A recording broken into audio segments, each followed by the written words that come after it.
پرانے زمانے کی بات ہے، یمن کے قریب ایک گاؤں تھا۔ اس گاؤں میں ایک بادشاہ رہا کرتا تھا جس کی سلطنت بہت وسیع تھی اور اس کی دولت بے حساب تھی۔ اس کی وسعت صرف اللہ ہی جانتا تھا۔ اس نے اپنی خادمہ سے شادی کی جو ایک اعلیٰ خوبصورت وقار اور عزت کی حامل خاتون تھی۔ لیکن وقت گزرتا گیا اور بادشاہ کی کوئی اولاد نہ ہوئی جو اس کی آنکھوں کو سکون دے سکے اور اس کے تخت کا وارث بن سکے۔ بادشاہ نے ہر نامور طبیب سے مشورہ کیا، ہر علاج آزمایا، لیکن کچھ بھی نہ ہوا۔ اس بات نے اسے غم اور ندامت سے بھر دیا۔ پھر بھی اپنی بیوی کے لیے اس کی بے پناہ محبت نے اسے دوسری شادی پر غور کرنے سے روک دیا۔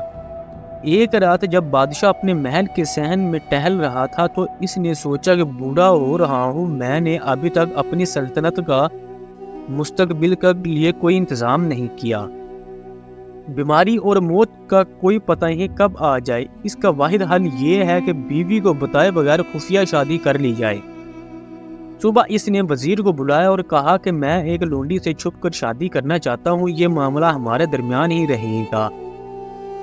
وزیر نے جواب دیا، یہ ایک بہترین فیصلہ ہے مہاراج۔ بادشاہ نے کہا کہ مجھے ایک ایسی لڑکی تلاش کر کے دو جو حسین، ذہین اور عام لیکن شریف خاندان سے ہو۔ وزیر کو فوراً اپنی بہن آمنہ یاد آئی جس کی ایک بیٹی تھی، وہ انتہائی ذہین اور حسین تھی۔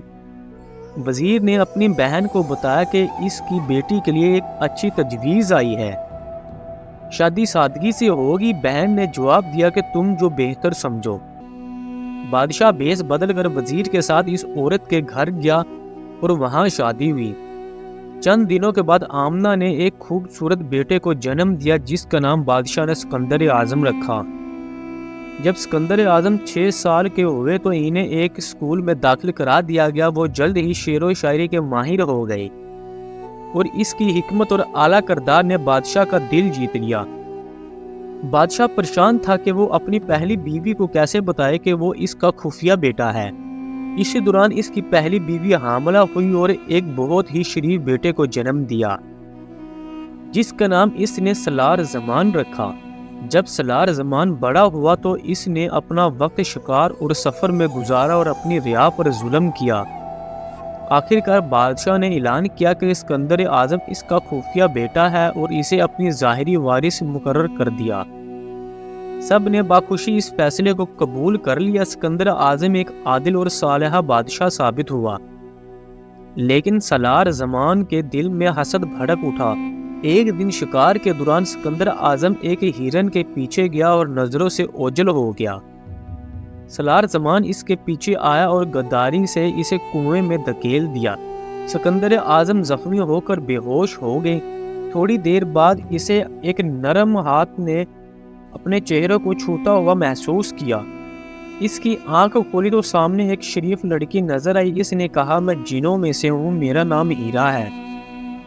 میں نے آپ کو زخمی پایا اور آپ کا علاج کیا۔ ہیرا نے مجھے بتایا کہ تمہارا بھائی سالار زمان تخت پر بیٹھا ہے۔ سکندر اعظم نے کہا، مجھے معلوم تھا کہ وہ ایسا کرے گا، لیکن اللہ نے مجھے بچا لیا۔ دن گزرتے گئے، سکندر اعظم اور ہیرا کے دل جڑ گئے۔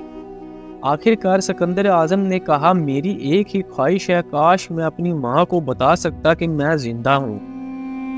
ہیرا نے یہ خبر پہنچانے کا وعدہ کیا۔ ہیرا شہر پہنچی اور وزیر سے ملاقات کی۔ پھر وہ سکندر اعظم کی ماں آمنہ کے پاس گئی اور اسے بتایا کہ آپ کا بیٹا سکندر اعظم زندہ ہے۔ آمنہ نے خوشی سے اس کو دعائیں دی اور شکریہ ادا کیا۔ وزیر نے انہیں شہر چھوڑنے کا مشورہ دیا۔ اس طرح وہ تینوں جنگل میں سکندر اعظم کے پاس چلے گئی۔ ماں بیٹے کو دیکھ کر خوشی سے بے ہوش ہو گئی۔ اس کے بعد وزیر انہیں ہر روز کھانا بھیجنے لگا۔